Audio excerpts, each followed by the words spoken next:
Jérémie 18. L'Éternel parla à Jérémie en ces termes. Va, rends-toi chez le potier, et là, je te ferai entendre ma parole.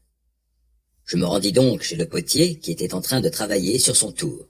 Mais le récipient qu'il façonnait avec l'argile ne fut pas réussi.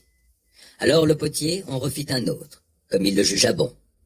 Là-dessus, l'Éternel me parla en ces termes. Ô peuple d'Israël, ne puis-je pas agir à votre égard comme a fait ce potier? Demande l'Éternel. Vous êtes entre mes mains, comme l'argile entre les mains du potier, communauté d'Israël. Une fois, je décrète de déraciner un peuple ou un royaume, de le renverser et d'amener sa ruine.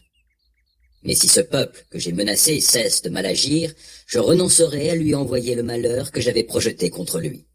Et si, par contre, je parle de construire et de planter tel peuple ou tel royaume, mais que ce peuple fait ce que je considère comme mal et ne m'écoute pas, je renoncerai au bien que j'avais parlé de lui faire. Dis donc maintenant aux Judéens et aux habitants de Jérusalem. Voici ce que déclare l'Éternel. Moi, je façonne votre malheur, et j'ai des projets contre vous. Que chacun de vous abandonne donc sa conduite mauvaise, qu'il se comporte et qu'il agisse d'une bonne manière. Mais ils te répondront. C'est peine perdue. Nous ferons à notre tête, et chacun agira selon les penchants de son cœur obstiné et mauvais. Et c'est pourquoi voici ce que déclare l'Éternel. Demandez donc aux autres peuples si l'on a entendu pareille chose. La communauté d'Israël a vraiment perpétré un horrible forfait. Avez-vous jamais vu la neige abandonner les rochers du Liban? Avez-vous vu tarir les eaux qui en descendent, ces eaux qui coulent, fraîches? Mais mon peuple m'oublie.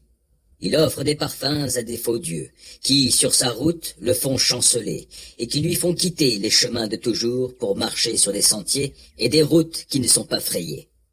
Il expose ainsi son pays à la dévastation, pour lui attirer pour toujours des sifflements d'horreur.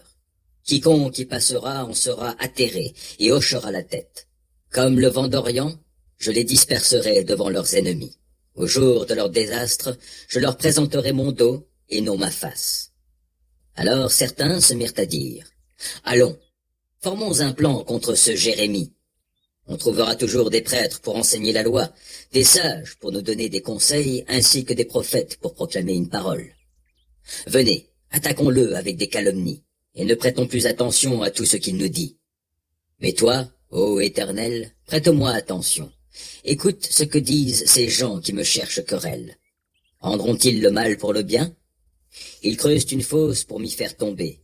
Considère, Éternel, que, pour plaider en faveur de ces gens, je me suis tenu devant toi en vue de détourner ta colère loin d'eux. À cause de cela, livre leurs fils à la famine et précipite-les sur le fil de l'épée. Prive leurs femmes de leurs enfants, qu'elles deviennent veuves, que leurs maris soient frappés par la peste et que leurs jeunes gens soient frappés par l'épée dans le combat. Qu'on entende des cris sortir de leur demeure, quand tu feras venir subitement sur eux des bandes ennemies, parce qu'ils ont creusé des fosses pour me prendre et caché des filets pour m'attraper les pieds. Mais toi, ô Éternel, tu connais bien leurs plans pour me faire mourir.